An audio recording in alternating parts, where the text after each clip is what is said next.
The world ended in smoke and sirens, but it began again with the taste of a warm bagel. He found me when I was 13, a ghost haunting the charred skeleton of my home. My hands were steady on the airsoft pistol I pointed at him from the second-floor landing. He was nothing like I'd imagined. Young, impossibly handsome, with eyes that held a universe of patience. He smiled, a disarming gesture that felt like a trick, and spoke with a voice like worn leather, asking me to put the gun down and come with him. I stayed silent, my grip tightening. He took a step closer. I demanded his name, my voice a rusty hinge. He raised his hands in a gesture of surrender, his expression open as he told me he was Julian Croft. While my mind tried to place the name, he moved. A swift kick sent the pistol flying. Instinct took over. We grappled, a tangle of limbs on the dusty floor. The pistol was fake, but the knife in my boot was not. I felt the sickening slide as it entered his side. The sharp pain on his face was mirrored by a surge of panic in my chest. His strength gave out for a moment, just enough for me to feel a sharp blow before the world went dark. I awoke in a strange bed, covered by a coat that smelled of lavender and his skin. He had already bandaged his own wound. He didn't look angry, just tired. He handed me a warm, fluffy bagel, steam rising from its center. He said that from now on we would make a life together.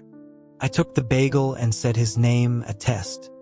He just ruffled my hair, telling me to call him by his title. My dark eyes, clouded with grief, studied him. I told him my mother had mentioned him. He took a bite of his own sandwich, chewing thoughtfully before claiming to have been one of her admirers. I gave him a flat look, telling him not to be crude. He sighed, acknowledging that I understood the situation. My mother was gone, my father was incarcerated, and I was now his responsibility. Living with him was a declaration of war. I put a dead cicada in his morning oatmeal. I shut off the water heater mid-shower. These were daily skirmishes. I needed to find his breaking point. One day I thought I'd found it. He came home to find me waiting, my eyes dark with a chilling smile. I told him I had a gift for him. He knew immediately that it was something terrible. When he pulled back the covers on his bed, he found the mangled body of a stray cat. Its fur was matted with blood, its limbs twisted at unnatural angles. That was the line. For the first time, I saw real fury in his eyes. He took off his belt, and the sharp sting against my backside was a shock. I was still just a boy, no match for his adult strength and unrestrained anger. When he was done, my eyes were flooded with tears, and I choked out that he was just like everyone else, bullying me now that I had no family left. His anger dissolved in an instant. His heart softened, and he knelt to wipe my tears away. I cried until I was exhausted, finally falling asleep in his arms. I felt him brush the hair from my forehead and heard him sigh, a sound of profound weariness and compassion. He reminded himself that I was a child dealing with immense trauma, and that he needed to be more patient. The next day, I was back to my cold, distant self, as if the breakdown in his arms had never happened. But the matter of the cat wasn't finished. He grabbed my arm, his voice cold as he pointed to the body and asked if I had done it. I looked away, denying it, claiming I'd found it in an alley. He demanded to know which one. Later, I heard the commotion from that same dark alley. The sound of a cat's terrified screams, followed by the pained cries of teenage boys. He had found them, the real culprits, a group of middle schoolers with knives and cruel smiles. He kicked the weapons from their hands, his voice low and dangerous as he asked if their mothers had ever taught them to respect life. The sounds of their punishment echoed in the night. In their world, Force was the only language they understood. He stood over them that if he ever found them hurting an animal again, he would teach them another lesson in being human. They scrambled away, terrified and bruised.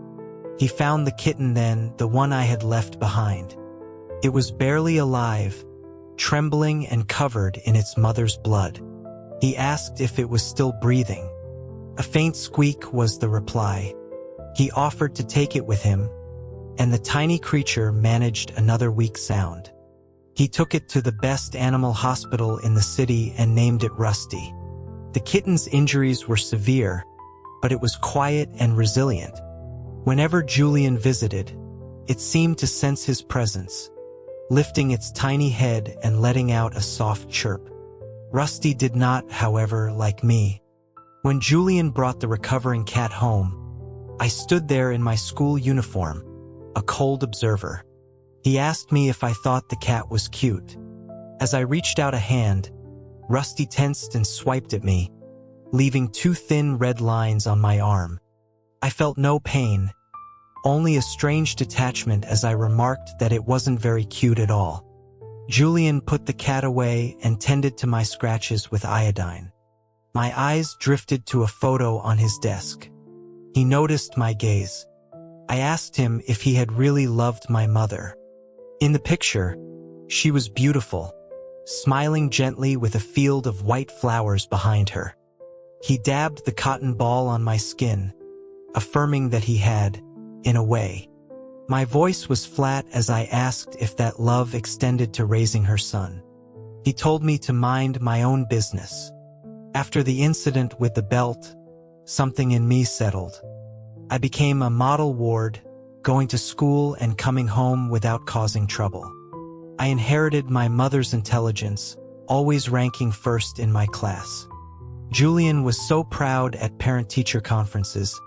He stood taller than anyone else. It was at one of these meetings, as he admired my report card, that a well-dressed man approached our table. The man wore wire-rimmed glasses and had a polite, scholarly air. My stomach clenched.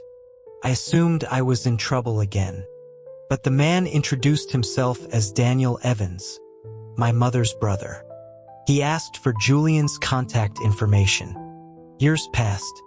Rusty grew from a scrawny stray into a large, confident ginger cat.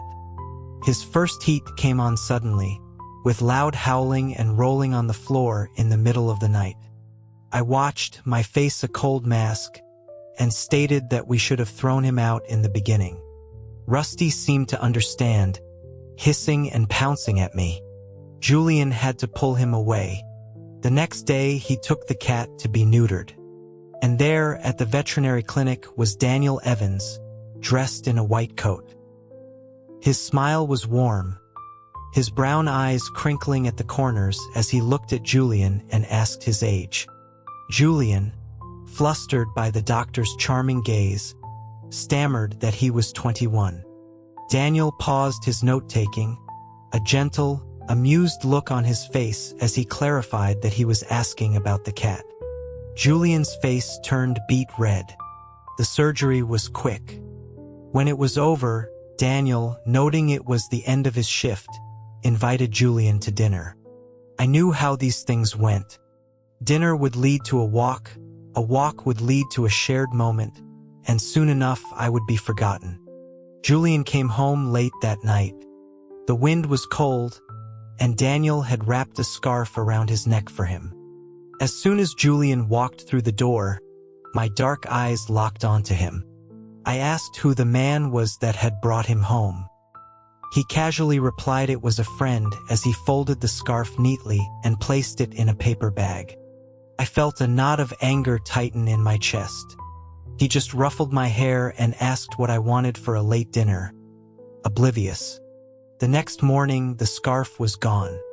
I watched as he searched frantically, a headless chicken running through the house. He couldn't understand how it could have disappeared from the bag. He asked if I had seen it. I paused mid-bite of my sandwich, remarking coolly that it was just a scarf, wondering why he was so worked up. He eventually gave up, collapsing onto the sofa and trying to search for the brand online to replace it. It was, of course, a limited ion winter item from a luxury brand. Impossible to replace. Daniel was magnanimous about it, telling Julian not to worry and using it as an excuse to ask him out again. Time moved on. I was a sophomore in high school when I left for the state math Olympiad. Julian seemed to enjoy the piece, sprawled on the sofa with Rusty, watching SpongeBob SquarePants. The doorbell rang. When he opened it, he was met with a massive bouquet of red roses, and behind them, Daniel's smiling face. He had remembered Julian's birthday. I came home early to surprise him. I wanted to see his face light up when he saw me. The house was quiet, but a soft glow came from his bedroom. The door was slightly ajar. I saw them. Daniel, his glasses off, looking like a different person, predatory and possessive. He had Julian pinned to the bed, kissing him, his hands roaming over skin that was pale and porcelain-like under the dim light. My world fractured. Just as things were escalating, Julian's gaze flickered towards the door, and he saw me. He saw my eyes, black and bottomless, staring from the darkness. The atmosphere became suffocating. Julian pushed Daniel off, his expression frozen. I stood in the doorway, my face a mask of cold fury. He dressed quickly, awkwardly asking why I was back so soon. My eyes were locked on him, a terrifying intensity in their depths. I finally broke the silence with a soft, chilling laugh. I placed the birthday cake I'd brought on the table, my voice dripping with sarcasm as I said it seemed I was interrupting. After he sent Daniel away, he turned to face me. By then, I had grown. We stood at the same height, my frame filled out with lean muscle hidden beneath my school uniform. My voice was dangerously low, laced with a vile insinuation. I asked him if it was good with him. His eyes widened in disbelief. I couldn't stop the poison from spilling out. I grabbed the framed photo of my mother from his desk and smashed it on the floor. The sound of shattering glass filled the room. I sneered, asking if it would have been even better for him if my mother's picture had been there to watch. His reaction was immediate. A sharp slap echoed in the quiet room. My head snapped to the side, the imprint of his fingers burning on my cheek. A shard of glass had cut my arm, and blood dripped onto the wooden floor. Before I stormed out, I looked at him one last time, my eyes red-rimmed and filled with an emotion that terrified even me. I walked aimlessly into the brewing storm. The rain came suddenly, a torrential summer downpour that soaked me to the bone. Thunder cracked, and the streetlights flickered and died, plunging the world into darkness. I wandered until I found that dark alley, the one where he had found Rusty. I curled up in a corner, shivering, the rain and my own tears mixing on my face. A fever began to burn through me. He found me, his voice cutting through the roar of the storm, calling my name. A flash of lightning illuminated his face, etched with worry. My body was on fire. I remember his hands on my face, his voice in my ear. I was delirious, mumbling his name. I felt him lift me onto his back, his body warm against mine. He promised he would never abandon me. As he carried me home, I kept repeating his name, a desperate mantra. Julian, Julian. He kept reassuring me he was there. I tried to ask him, my words slurred by the fever. Can you not? Can you not like? The rest was lost to the storm. I woke up in my bed, pale and weak. My phone buzzed with a new message. It was from Daniel. He was asking Julian to meet at their old spot. It was about an offer to go abroad. Daniel wanted Julian to come with him for 3 years, maybe 5. He even said they could take me, that he would arrange for me to attend the best schools there. Julian told me about it later. He had turned him down. That night, I found him on the balcony, smoking for the first time since I had come to live with him. The nicotine choked him, making his eyes water. I came out and sat beside him, barefoot. He tried to hide the cigarette, to pretend everything was fine. I told him I had overheard his phone call with Daniel. I looked at the stars and said that if it were me, I would never leave him. He just laughed and ruffled my hair, dismissing my words as childish nonsense.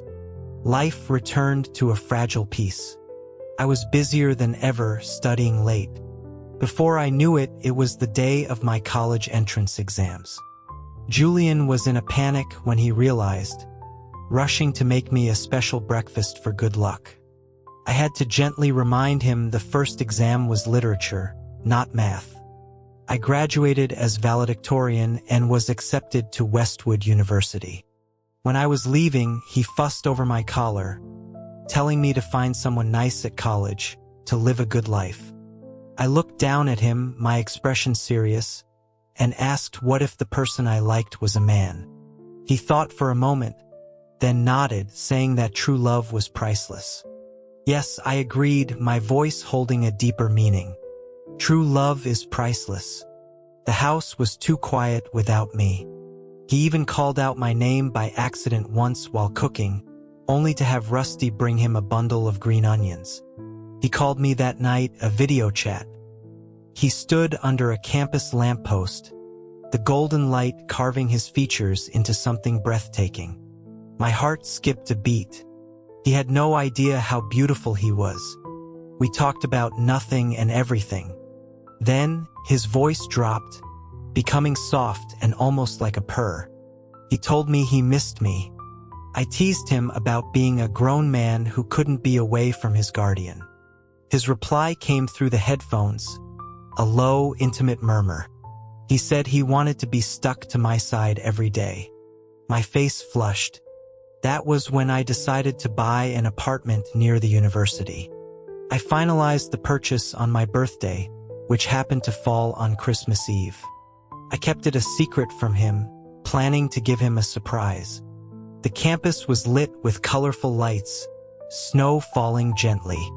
I stood outside his new building, holding a cake. I saw him before he saw me. He was walking with a girl from his class, Daniel Evans's sister, as I would later learn. They looked good together. My phone was already ringing in his hand. I quickly switched to a voice call and hid behind a large Christmas tree. His voice came through, laced with a smile, asking about the surprise I'd mentioned. My heart pounded. I tried to sound casual, telling him I had 2 gifts for him because of the dual holiday. The sound of campus Christmas carols suddenly blared from a nearby speaker. I fumbled with the phone, but it was too late. He asked where I was. Before I could answer, a solid, warm chest bumped into my back. His voice from the phone and the voice from right above my head overlapped. "Found you." I looked up into his smiling eyes. They were bright, filled with a starlight that burned a hole straight through my heart. He leaned down, resting his head on my shoulder, his voice a warm breath against my ear. He told me he loved the surprise. Later, in the apartment, I asked about the girl.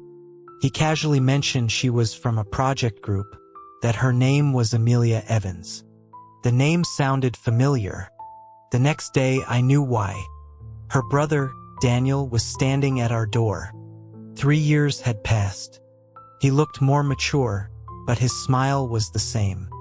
The spark of infatuation I once saw in Julian's eyes for this man was gone, replaced by a calm fondness. Daniel had come back to win him over. Dinner was a battleground.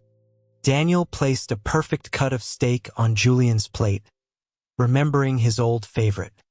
I intercepted it with my own chopsticks, swapping it for a piece of deboned fish I'd prepared. I stated coolly that 3 years is a long time, long enough for tastes to change. Julian, I declared, preferred fish now. The tension was thick. Julian shot me a glance and told me to be quiet. After he walked Daniel out, I finished both the bottle of red and white wine on the table. When he came back, I was flushed, my eyes hazy. He called my name, but I just slumped against him, my body heavy. I was drunk, but my mind was clear. I asked him, my voice thick, to look at me, to really see me. He carried me to bed. As he tucked me in, I whispered that he was the only one I would ever look at. I followed him out of the room after he showered, clinging to him like a child. He smelled of soap and clean water. I buried my face in his back, telling him he smelled good.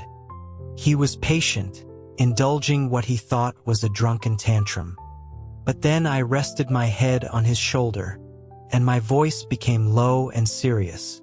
I said his name, Julian Croft. He chided me for being disrespectful, telling me to use his title. But I repeated his name, my voice full of a desperate sincerity he could no longer ignore.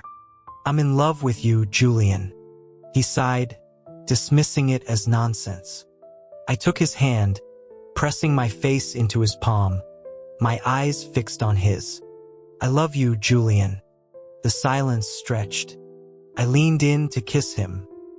He turned his head slightly, and my lips landed on his cheek. My eyes filled with tears, a childlike hurt welling up inside me. Why? I whispered. Why can't it be me? I was a caged animal, frantic with a love he didn't understand. I pulled him into a fierce embrace, holding him so tight it must have hurt. I held his face in my hands, my own face streaked with tears, my voice breaking. Please, I begged. Just love me a little. I'm begging you. He reached up and wiped my tears away. His eyes met mine, clear and steady. He asked if I knew what I was saying. My answer was a series of frantic, clumsy kisses, my breath smelling of wine. I love you, Julian. I felt him give in. A resigned sigh escaped his lips. Then he grabbed the collar of my shirt, pulled me close, and pressed his lips to mine. It was more of an impression than a kiss. He pulled back, a ghost of his usual roguish smile playing on his lips. He said, "Fine. I'll take you seriously, then." A light ignited in my eyes, a slow dawning, incredulous joy. I asked if he was serious. As I moved toward him again, hesitant, he simply reached up and unbuttoned his shirt. That was all the permission I needed. The rest of the night was a blur of heat and desperation, and finally, a sense of peace. The next morning, I woke to find him watching me, his eyes full of starlight. He said he was happy. I knew then that he remembered everything. He knew about my secret kisses in the night, the depth of my obsession. He had known all along. My phone rang on the nightstand. The caller ID read Daniel Evans. Julian reached over, his face a thundercloud, and declined the call. He wrapped his arms around my waist, his smile returning. He asked if we could continue where we left off. Later that day, he had to meet Daniel. I blocked the door, refusing to let him leave until he promised to be back by 6. We negotiated like it was a treaty. He finally agreed to 6:30, not a second later. As he walked away, I realized with a jolt how completely I had him. He met Daniel at the park. He told me Daniel asked if there was no chance for them. Julian said no. Daniel asked if there was someone else. Julian admitted there was. "It's Leo, isn't it?" Daniel had asked, a sad smile on his face. He had seen it all along.